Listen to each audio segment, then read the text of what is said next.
Yo, this is Caesar with Ministry. This is Tony Campos with Ministry. This is Sin with Ministry, and you're watching Tattoo.com. Hey everybody, it's Mischievous Mel live from the Edge Rock Radio, Rockwell Unseen Music Magazine, and Tattoo.com, and I am backstage with the string section of Ministry. Yay! We'll start with you, sir. Want to tell us your name? Sin, play guitar in Ministry. Tony Campos, I play bass. And I'm Caesar. I play guitar in Ministry. And I'm Mischievous Mel, and I'm here to bug the shit out of them and bring you everything Ministry.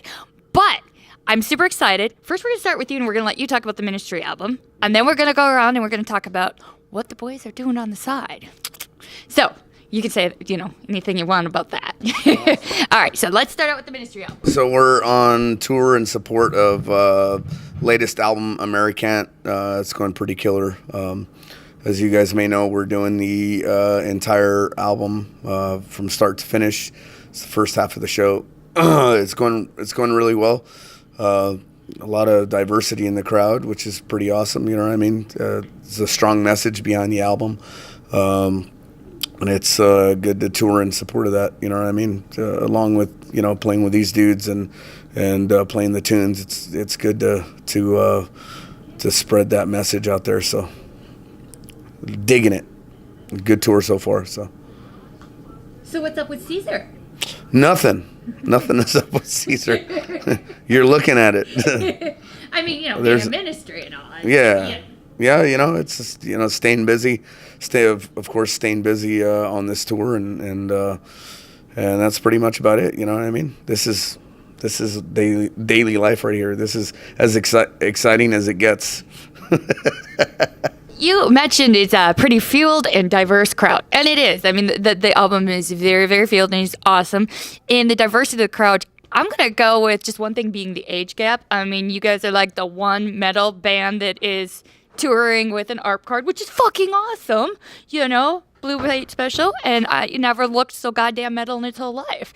So what's that feel like to bring, not just different thought people together about the politics and all that, but the age groups, are you seeing generations of people out front there, and what is that like? That's always good to see. You know what I mean? It's always good to see a good diversity in age groups out there, especially young kids and stuff like that, and parents bringing the kids, teenagers that have grown up with their parents, showing them the classic stuff, but more so people relating to the new stuff, and it's pretty cool to see people getting into and singing all the songs that are all on the album, and some of the songs that I would least expect people to know and stuff. People are out there singing all these tunes, so that's actually pretty cool to see. So. Yeah. Sir, and then we'll come back for tattoos too, So you're a ministry dude, which is very awesome. But tell us what else you're into, sir. That's a long list, actually. If you really want the long answer, let's see. Next year, I'm actually doing one show, or actually two shows, but it's on the same boat. I'm doing the 70,000 Tons of Metal cruise with the Cavalera Brothers, and replaying songs from Beneath the Remains and Arise, my two favorite Sepultura records. So I'm really excited about that. And then at some point next year, we'll be doing the Static X Wisconsin Death Trip 20th anniversary tour, and we should have the record done by then. Kenny, our drummer, comes in next month to track drums, so we're gonna get that done in the next few months, and then we'll have the tour booked by then, hopefully, and we'll get this out and share this with all the fans. You got that, people, you metal fans. Get the fuck out there now. Get ready, because you heard it from the horse's mouth. Here it comes. And how exciting. Boats, music, metal. I mean, great stuff. Sin, are you excited? Yeah, I'm thrilled. I can tell. Does that look like the face of a fucking thrilled man right there? I mean, geez, I usually get a better reaction than that. Here, let's try it again. How you doing today, man? I'm thrilled. hard for me to be serious because I actually know you. Because of the way I look? Yeah, Well, no. no. It is for most You said that to people. a 40-year-old in a cat It hat. is Are you for fucking most kidding people. me? Yeah, no, but you have, I mean, just the cat. I got to deal with his face, so. Well, we'll talk to baby Jesus about that after the interview, Exactly. you Hey, know? I'm just as God made me. Well, he made you pretty badass, you know, so tell us all things sin. Well, I mean, we've been touring on this album now. This is our third tour for Americant this year, which is a lot of touring for Ministry. And then that'll be it. I mean, after this run, we've got about a week and a half left of it. And then we're supposed to be working on a new Ministry record next year, and hopefully a new Revolting Cocks record as well. And then hopefully we'll be doing, I have a side project called Three-Headed Snake that Caesar's involved in as well. And we hope to be doing a full length in 2019, and hopefully some shows at some point in 2019 as well. Awesome. Sin everywhere. Yeah, but it's not. I mean, it is not Ministry like at all. It is.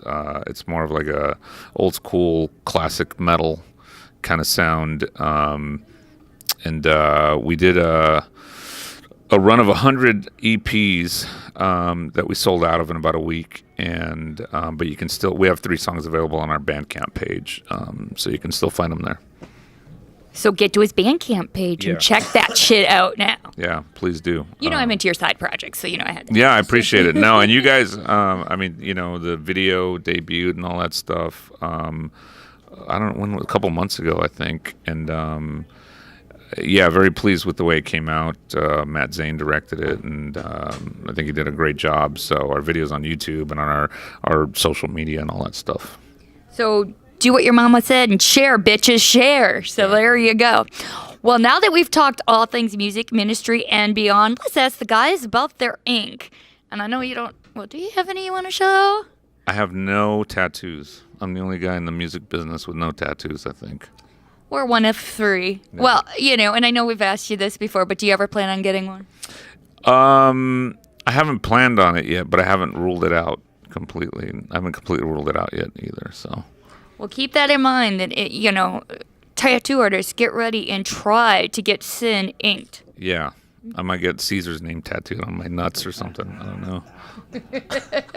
Big balls of Caesar, you saw it here first. Well, now that we've done that, let's go to Caesar. All right. So what are we talking about here? Your ink.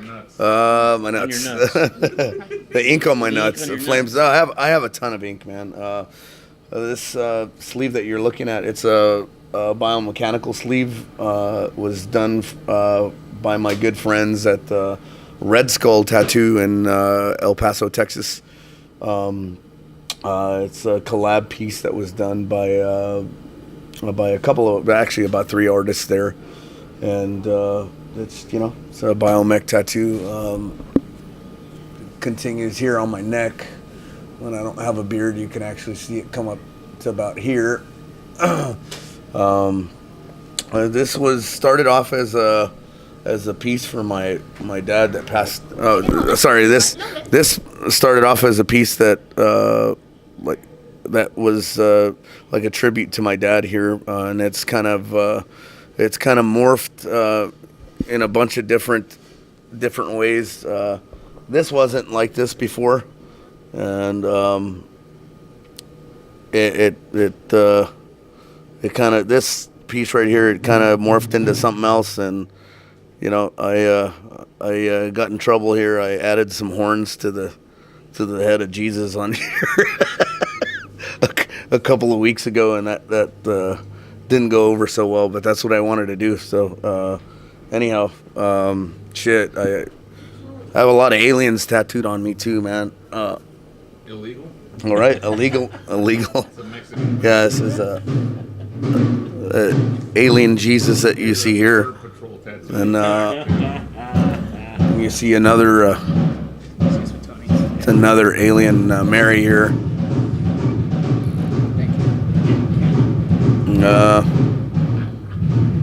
Yeah, so I'm covered, man. I got an entire leg and a chest piece. No, you don't want to see the leg. a chest piece that was done by a friend of mine. And I expose it, but you don't want to see my chest, honestly. But yeah, that's my thing. I'm into ink, man. So got a little ministry logo here. I got in Los Angeles at the show that we played at the Palladium.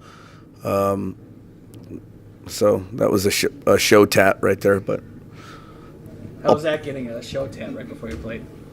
No, it's a small one. So honestly, it really didn't feel like anything really. So and so right behind you, we are watching Live PD El Paso edition. That's where I'm from. That's my hometown. You guys are interviewing Caesar right now, and he's right now being arrested on in his hometown. It's funny because I'm looking at that, and I know I know exactly what part of town that's in. I know where that's at. Yeah, that's in northeast El Paso. That's for sure. Anyhow, let me get you over to Tony here. But that's about it. I have more, but I don't think you want to see my lower back tattoo. Lower crotch. The under nutsack tattoo, right? Yeah, I don't have anything as elaborate as Caesar. I think these are like my favorites. I think it's Pazuzu from The Exorcist, and then Pinhead from Hellraiser back there. And these were both done by a buddy of mine in Philadelphia named Shane Muntz. And both of these I got out on tour. This one I got done on the very last day of the tour, so I was able to go home, take care of it. This one I got in the middle of a tour, and within a few days it got infected, and my legs swelled up to the size of Caesar's head, and yeah, it was bad. I'm amazed it kept. Oh yeah, the crusty big yellow scabs. It was nasty, and I know that. Yeah, but it managed to stay. Yeah, yeah. Good you cleared that up. And then this leg. That's the cover from Slayer's Hell Awaits album. First Slayer album I actually bought. And my buddy Justin Lewis in L.A. did that for me. He's done quite a few pieces. He actually did my dog paws, too, from my three-legged dog that passed away 3 years ago, and then my blind dog that passed away 2 years ago. So he did those. He's done a lot of stuff for me, actually. This little guy right here, he did that, and that's off the back of the first Cryptic Slaughter record, one of the first records I ever bought. Let's see, what else did Justin do? Do you want to take the mic with you? Yeah, here, hang on. Take it off. Now it's just turned into a whole different kind of show. Well, won't get too deep, but he also did this for me, which was the symbol from the Ministry record in 2008, The Last Sucker, which was supposed to be, the farewell tour. Yep. And, so I was like, yeah, I'm going to be Ministry's last bass player. And, so I got the tattoo to commemorate that. And then 3 years later, I'm not retiring. Fuck that. So I was like, well, there goes that fucking idea. But yeah, then this stuff I got, these two, the Gene Simmons and the Cross, are like probably the first two tats I ever got. And we were done by a couple guys in San Pedro that I don't know what the hell happened to them. I've lost touch with them. And then this arm right here. Yeah, one of those guys in San Pedro did this too. Aztec stone carving of a rattlesnake. So yeah, that's pretty much it. That's all I got. I got nowhere near as much as he does. So jump in there, baby. Let me show you mine here. I got this scar when I was 4 years old. I fell. I was in downtown LA, and you can still see the scar right there. And that's about it. Do you ever trace it with a pen and say, this is my ink? No, I like to keep it original. That's my only scarification. Yeah, I've got right there. Yeah, 4 years old. I ate shit. I fell backwards into the street, and it was like loose gravel, and I fucking busted my knuckle right there. And there you go. So that's on the new. This will be the cover of Scarification magazine. There you go. So We can start a whole new thing. Sin and scars. exactly. Or some shit like that. And scarves. There you Sin, scars, and scars. Well, you've been taken on tour musically with the boys in the string section of Ministry, and we've talked about their tattoos. Now it's time for them to get ready to take the stage, melt some fucking faces, and if you want to hear the rest of everything from Ministry, stay fucking tuned. Get some fucking tickets. There's some touring shit going on, so go to all their pages. Look them up. Find them on social media. Check it out. And get to a fucking show, because I hear they're on tour.